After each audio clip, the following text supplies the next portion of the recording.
I was elbow deep in binders, flipping through the last few pages before the big merger meeting started.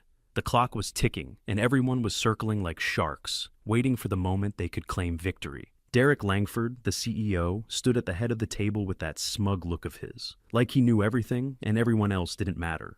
I'd been with Harmon Freight Group for 11 years, started as a facilities guy, then worked my way into internal logistics and contracts, unofficially, of course. I spotted an issue in the licensing clause of the merger agreement, something no one had flagged, a small detail that could cause a massive problem if it went unnoticed.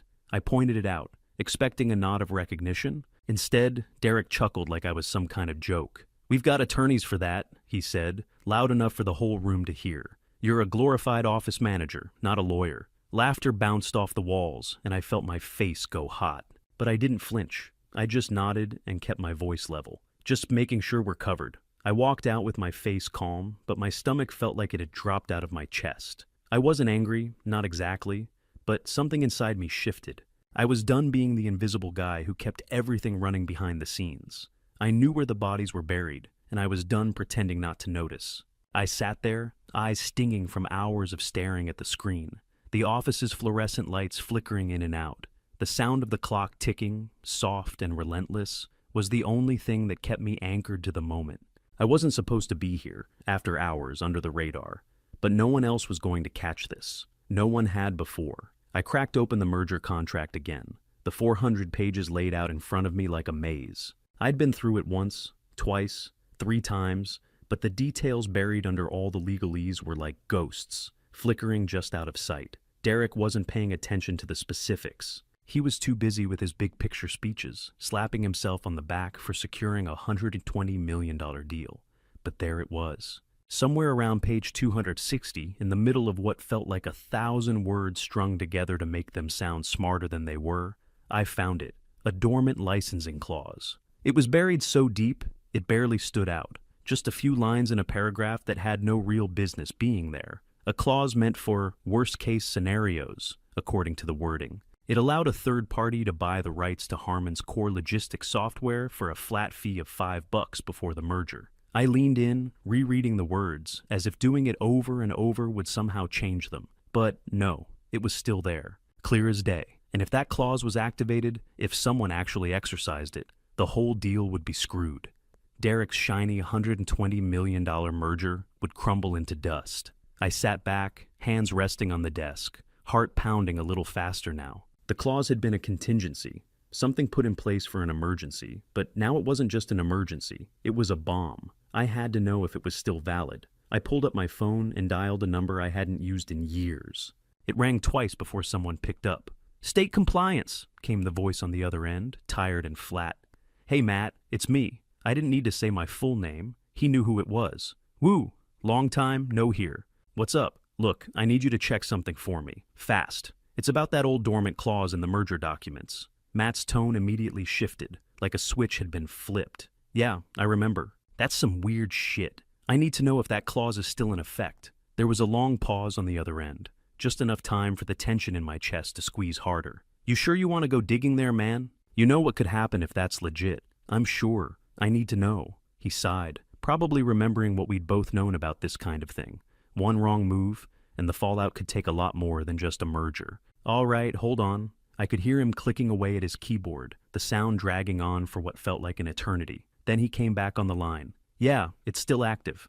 No one's touched it, but it's still valid." My stomach dropped, and for a second, all the air seemed to leave the room. It was real. "Thanks, Matt," I said, trying to keep the knot in my throat from creeping up. "You know this is trouble, right? That deal's gonna implode if that thing's triggered. You better be careful." "I know." I hung up, my hands trembling a little now. The quiet after the conversation felt like it weighed a ton. I could almost hear the chaos Derek would unleash if someone found out about this. But it wasn't about Derek. Not anymore. I sat there for a while, staring at the screen, watching the cursor blink back at me, waiting. I wasn't angry. I wasn't vengeful, but I was tired. Tired of being the guy no one noticed, the guy who cleaned up the messes in the background while the suits got all the glory. I wasn't invisible anymore. I knew what had to be done, and I didn't have to hide anymore. I wasn't going to sit back and watch while they played king and pawn with other people's lives. I wasn't going to let them sweep this under the rug like they always did with everything else.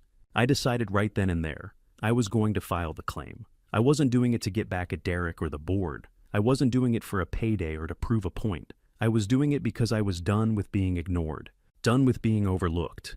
I picked up the phone again.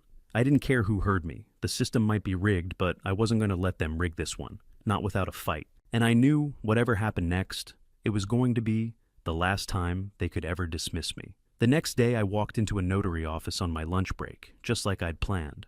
The place smelled like stale coffee and old paper, the kind of place where nothing ever really changed. It felt fitting. I barely made eye contact with the clerk as I handed over the merger contract and pointed to the clause I'd flagged. I could feel the weight of the decision pressing down on me, but I wasn't about to second guess it. $5. That's all it took. I paid in cash, just in case. No company credit card, no business expenses. I wasn't about to leave a trail that could come back to bite me. I filed the claim with the state, officially, notified myself by mail. I kept the receipt tucked in my pocket, like it was a personal victory I hadn't yet earned. Back at the office, everything felt exactly the same.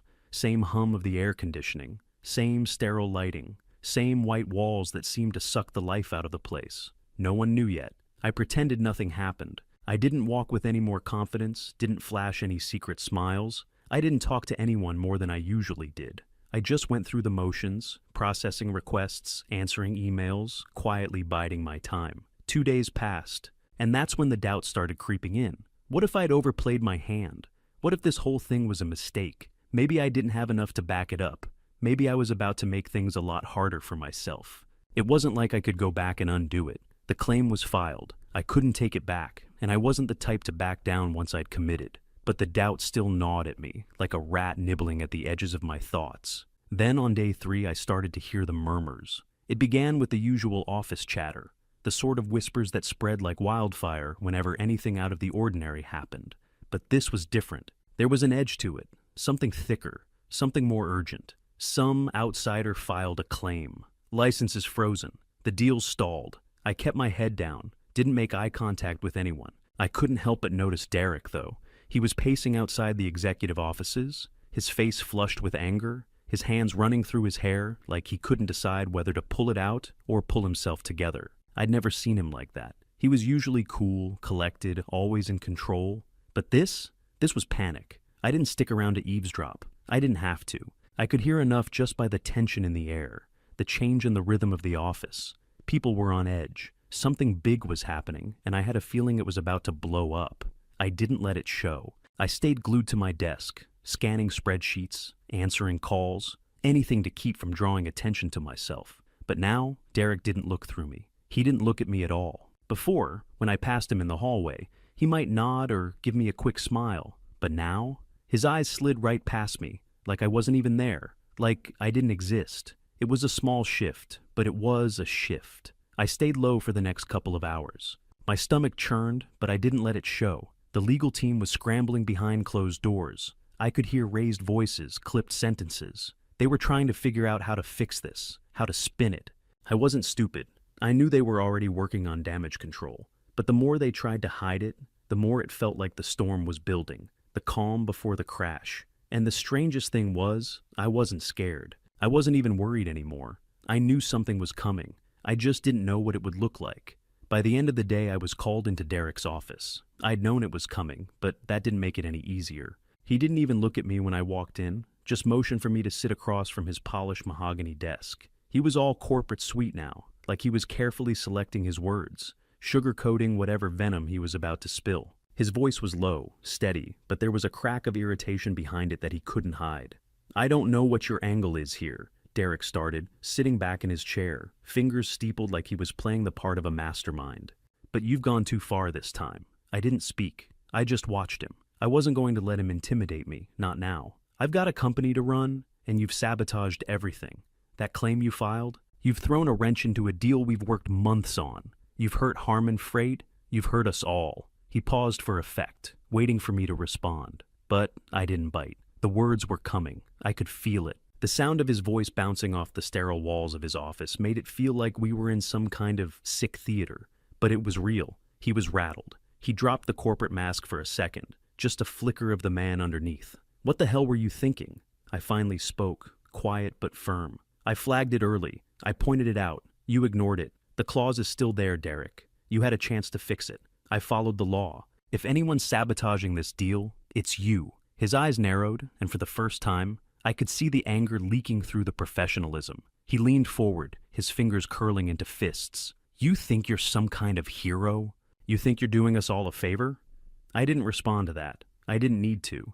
But Derek wasn't done. He straightened up, shifting back into his CEO persona, the one that had been polished and rehearsed. He dropped the threat like a weight. Name your number, he said, voice smooth as glass. You want a payday for this? I'll make sure you're taken care of. Just name your price and we'll make this go away. All of it. My stomach twisted, but I stayed calm. He didn't get it. He never would. This wasn't about money, wasn't about getting some kind of payoff for myself. No, I said, shaking my head slowly. It's not about money, Derek. It's about respect. He blinked at me, confusion flashing across his face for a split second, and I could see the gears turning. He wasn't used to people saying no. He wasn't used to being questioned.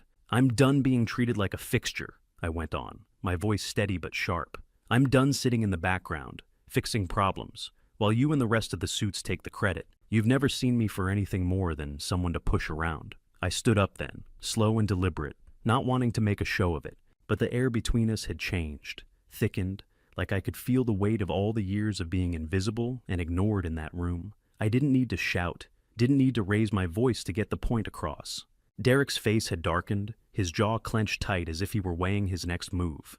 I could see the frustration in his eyes, but there was something else there now too, something deeper. He wasn't looking at me like an employee anymore. He was looking at me like a threat. You think this is some kind of game? He growled, leaning forward again. You really want to keep going down this road? I'll make sure you regret it. I'll ruin you. I met his gaze without flinching, no hesitation. You're welcome to try, I said, my voice colder than I meant it to be. But I'm not backing down. For a second, it looked like Derek might say something else. Maybe lash out, maybe make an empty threat. But instead, he just stared at me, his face hardening into something unreadable. The power dynamics had shifted. He wasn't in control anymore, and he didn't know how to handle it. I didn't wait for him to speak again. I didn't need to. I turned and walked out. No yelling, no ego, just the facts, just the truth. I was done being his pawn, and in that moment, I knew he realized it. For the first time, I wasn't just another staff member. I wasn't someone who would be pushed around or ignored. I was a threat.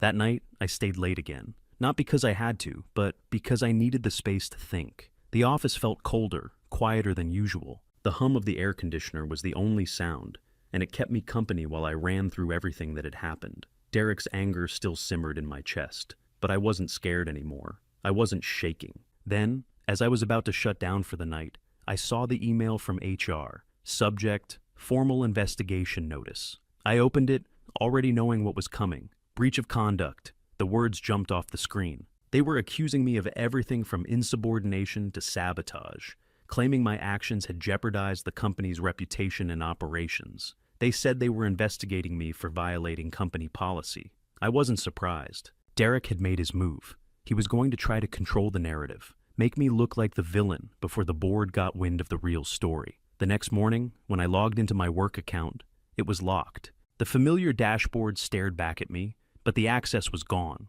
like I'd been wiped off the system altogether. I wasn't just being investigated, I was being isolated. I didn't flinch. I already had a plan in motion. I'd hired a lawyer the night I filed the claim, just to cover myself.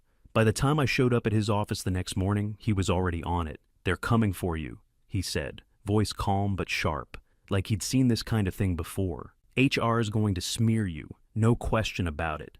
They'll dig up whatever they can, and they'll make it look like you're the one who screwed everything up. But they don't have a leg to stand on. We spent the next couple of hours going over the details. I explained what had happened, how I'd flagged the clause, how Derek had brushed me off, how they'd locked me out of my account, trying to cut me off from everything. When we finished, he told me he was sending a formal cease and desist to HR for retaliation. I agreed. I wasn't going to let them paint me as the bad guy. We started the paper trail, just like I knew we had to. Back at the office, the rumors started to spread like wildfire. I overheard whispers in the break room, murmurs in the hallway. He's under investigation. People avoided me, like I was some kind of disease they didn't want to catch. I didn't blame them. They were scared, caught in the middle of this corporate tug of war. But I didn't care. I wasn't worried about what they thought of me anymore. I knew this game. I'd been part of it for years, watching it from the sidelines while everyone else played their part. Derek had his way of doing things, running roughshod over anyone who got in his way. But now I was playing. I kept my head down, did my job, and ignored the cold shoulders. But I also kept the lawyer in the loop. We prepped a restraining order just in case they tried to push any further. If they kept trying to paint me as a villain, we'd take it public. We'd make it clear who was really behind all of this. But the truth was, Derek was already losing control. He knew it. I knew it. And now, even the people who had once looked past me were starting to see the cracks. And this time, I wasn't going to let him fix them. The next morning, Richard Bowles, the board chair, called me into his office. The summons was brief, no subject line, just my name and a time. I didn't ask questions. I knew what it meant. When I walked in, he was sitting behind his desk, calm, collected as usual. The kind of guy who made decisions like he'd been doing it his whole life. I was a little surprised not to see his usual entourage of assistants or even a lawyer, just him. Just the facts. He motioned for me to sit across from him. I didn't waste any time. I slid a thick folder onto his desk, opened it, and laid out the timeline. Clear, simple, straight to the point. I raised the concern about the licensing clause when I first spotted it, I said, keeping my tone calm, like I was giving a standard report. I flagged it. I pointed out the risk to the deal. Derek dismissed it, said we had attorneys for that. I could see his eyes flicker, but he didn't interrupt. He just watched me. I filed the claim with the state, all legal, no company resources. Paid the $5 myself, filed it myself. I notified myself by mail. I placed the hard copies in front of him, copies of the email from HR, the claim I'd filed, the cease and desist letter from my lawyer. Every document had its place in the story, and I made sure he could follow every step. Richard flipped through the pages slowly, eyes scanning the details. He didn't rush, didn't skip a word. There was something about the way he looked at it that told me he wasn't just hearing the words. I could feel him weighing the situation, seeing it from all angles. When he finished, he leaned back in his chair, steepling his fingers, like he was trying to make sense of it all. The silence stretched between us, thick with the kind of tension that didn't need words to be felt. "You've given us a lot to think about," he said finally, his voice steady but with a hint of something I couldn't quite place. I nodded. I didn't need to say anything more. I'd laid out the facts, and now it was his move. I stood up to leave, and as I turned to walk out, I felt something shift in the air. It was subtle, but I could feel it, like the weight of the room had changed. Derek's influence wasn't as solid as it had been the day before. There was a crack in the facade, and I could sense it deep in my gut. The next morning, the buzz in the office was different. I could hear the quiet conversations behind closed doors. There was a heaviness to the whispers now, like they knew something was coming, but weren't sure what. One by one, the executives were summoned. Doors closed behind them, and the usual hum of the office slowed to a standstill. It was like the entire building had collectively held its breath, waiting for something to break. I kept my head down, pretending to be busy, but I could feel it, the shift. Something was happening. The power had moved just a little, but enough to make me know it. The way people looked at me had changed, just slightly. No more whispers behind my back, no more cold shoulders. Now, they watched with a new kind of attention. Derek had been in charge, but for the first time, I could see cracks in his armor. And as the minutes ticked by, I knew something was about to shift in a way none of us could take back. The boardroom felt different when I walked in. There was a hush in the air, thick and heavy. The table was full, every board member sitting in their usual spots, except this time Derek was there too, his back straight, his jaw set like he had a shield up. Richard sat at the head of the table, a folder in front of him, the thickest one of the bunch. He didn't smile when I walked in, didn't even acknowledge me with a nod. He just opened the folder and started reading. His voice was steady, measured, as if he was reading a textbook rather than the kind of life-changing report that could tear a company apart. Today we're addressing the findings surrounding the merger clause, the claim filed with the state, and the subsequent actions taken by internal parties. I sat down, trying to keep my face neutral, though my heart was pounding. I had no idea how this would play out, but I knew one thing. I was going to speak the truth, and if it wasn't enough, then that was on them, not me. Richard read through the findings, how I'd flagged the clause, how the claim had been filed, how HR had retaliated, and how I'd followed every legal process. He went through it all, a calm, methodical recount of events. Then he looked up. "We'll hear from Mr. Miller next," Richard said, turning his gaze toward me. Every set of eyes in the room followed. There was no mistaking it. They were all focused on me now. I stood and laid it out, clear and simple. No emotion, just facts. As I'd already explained to Richard, I'd followed every rule and documented every step. HR's response made it clear who they were trying to protect. I glanced at Derek briefly, but I didn't linger. I wasn't here to engage with him, not yet. The claim was filed legally. I notified myself by mail. I kept everything documented. No matter what anyone says about it now, I followed the process. I sat back down, my chest tight, but my hands steady. This was it. No more hiding behind the scenes. This was my moment. Richard turned to Derek. The tension in the room thickened like someone had pulled a rope taut between us. Derek didn't even seem to blink, but his eyes were narrowed, calculating. He shifted in his seat, like he was preparing for a fight. Richard's voice cut through the silence. "Mr. Langford, would you care to explain your actions regarding this situation?" Derek's gaze flicked to me for just a second. Nothing more than a flash, but it was enough to see the contempt there. He leaned forward, fixing his eyes on Richard. "I was aware of the concern," Derek said, his voice tight, his words clipped. "I dismissed it because I trusted our legal team to handle it. It wasn't a priority." The room went quiet, but I could feel the ripple of disbelief running through the others. It wasn't just that Derek had ignored the warning, it was that he'd dismissed it so casually, like it was beneath him. Richard didn't say anything for a moment, just stared at Derek.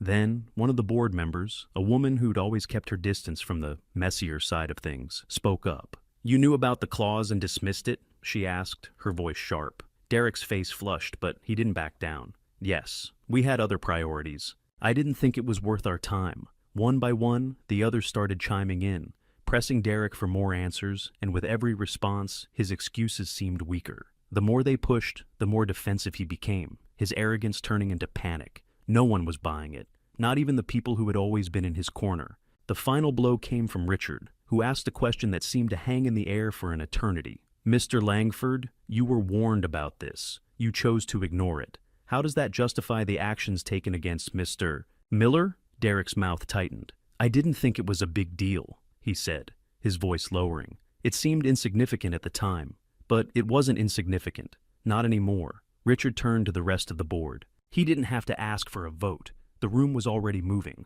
already making up its mind. There was no one left to defend Derek, not even his closest allies. "Mr. Langford," Richard said, his voice heavy, final. "Effective immediately, you were suspended from your duties, pending further review." Derek's face turned red. His eyes locked onto me, a glare colder than anything I'd ever felt before. It was like he was seeing me for the first time, not as someone beneath him, not as the guy who took care of the small stuff in the background, but as a real threat. I didn't look away. I didn't flinch. I held his stare, meeting his anger head on. For the first time, I felt the power in that moment. The power that came from standing up, from not backing down. He might have been the one at the top, but the way I saw it, he had just lost his crown. 2 days later, the memo hit my inbox. No fanfare, no press release. Just an internal notice. Derek was out. It was the simple. No, thank you for your service, no grand gesture. Just a line that read, effective immediately. Mr. Langford is suspended, pending review. I didn't celebrate. I didn't need to. I'd done what I came to do. The fallout was still in the air, but it wasn't my problem anymore. Then came the real surprise. Richard called me in. "You're being offered a new position," he said, his voice steady. But there was something else behind it. Respect, maybe. "Director of Contract Risk Oversight," he said, laying out the details in front of me. I'd heard of the role before, but only in passing, as a vague title that didn't hold much weight. This time, though, it was different. I felt a mix of caution and curiosity. "Who do I report to?" I asked. Richard didn't hesitate. "You'll report directly to the board, full authority." That was the catch. Full authority. The words hung in the air. For a moment, it felt like a test, like he was waiting for me to blink or hesitate, but I didn't. I nodded. "I'll need autonomy too. No micromanagement. I need the freedom to make decisions, especially when it comes to contracts and legal reviews." Richard leaned back in his chair, thinking it over. The silence between us stretched long, but I wasn't going to rush him. This was my shot, and I wasn't about to let it slip. Finally, he nodded. "Agreed, it's yours. You'll have the power to make the changes you see fit." I shook his hand, firm. No excitement, no fanfare. I was just doing what I was supposed to do. Over the next few weeks, I threw myself into reworking the merger contract. We took it line by line, page by page. Every clause, every detail. Nothing slipped through. We worked with the legal team, double-checked everything, and cleaned up the mess Derek had left behind. This time, no one skipped the fine print. No egos, no shortcuts, just solid, straightforward work. The atmosphere in the office had shifted too. People started treating me differently. At first it was subtle, a shift in how they spoke to me, how they included me in conversations. They weren't afraid of me anymore. They weren't looking over their shoulders, worried I'd expose their mistakes. They started to act like I belonged in the room, like I was one of them. It wasn't like before. Back then I was just the guy who kept things running in the background. Now, I was the guy with the authority to change things, to make the decisions that mattered. And while people respected that, they also stopped looking at me like I was some threat. I didn't let it go to my head. I didn't brag. I didn't need to. I was here to do the work. That's all I cared about. The deal finally closed, clean, no missed clauses, no last-minute surprises. Derek's mess was fixed, and we moved forward, the merger now solid and locked in. But it wasn't about the deal for me. It was about proving to myself that I could stand in this space, not as someone who had to hide in the shadows, but as someone who could get things done, someone who belonged. And when I walked into the boardroom now, no one treated me like I didn't matter. They listened. They respected the process. And I didn't have to fight for it anymore. I had earned it. My new office is nothing special. No view of the city skyline, no fancy furniture. Just a desk, a chair, and a quiet space. It's smaller than I expected, tucked away in a corner of the building with the faint hum of the warehouse in the background. But it's mine. I sit back in the chair, sipping my coffee, staring out at the lot where the delivery trucks roll in and out, the engines low and constant. The world keeps moving, the same way it always has, but now I'm part of it in a way I never was before. Full circle. There's something strangely satisfying about the stillness of it all. No buzz of excitement, no crowd of people to congratulate me. Just a quiet moment to let it sink in. The door opens and Richard walks in. In his hand, there's an org chart. He hands it to me without a word, and I glance down at it. There's my name, bolded at the top. Director of Contract Risk Oversight. Real title, real department. You earned this, Richard says. His voice is steady, like he's been expecting this moment as much as I have. I nod, but I don't say anything. I know what he means. It took a long time to get here. Too many years working in the background, fixing problems no one cared about. Too many times being told to stay in my lane, to stay quiet, to not step out of line. But my lane? It led right to the damn driver's seat. I think about Derek, about all the times I watched him walk around with that cocky smile, acting like he was untouchable. Last I heard, he's advising some startup out west. Doesn't matter. He doesn't matter. I'm not chasing headlines or grudges. I've got work to do. If someone like me can change the course of a $120 million deal just by reading the fine print that everyone else skipped, maybe the real power isn't at the top. Maybe it's in knowing where the pressure points are and having the guts to press. I didn't win to prove a point. I didn't do it for any of the usual reasons. I did it because I refused to lose quietly.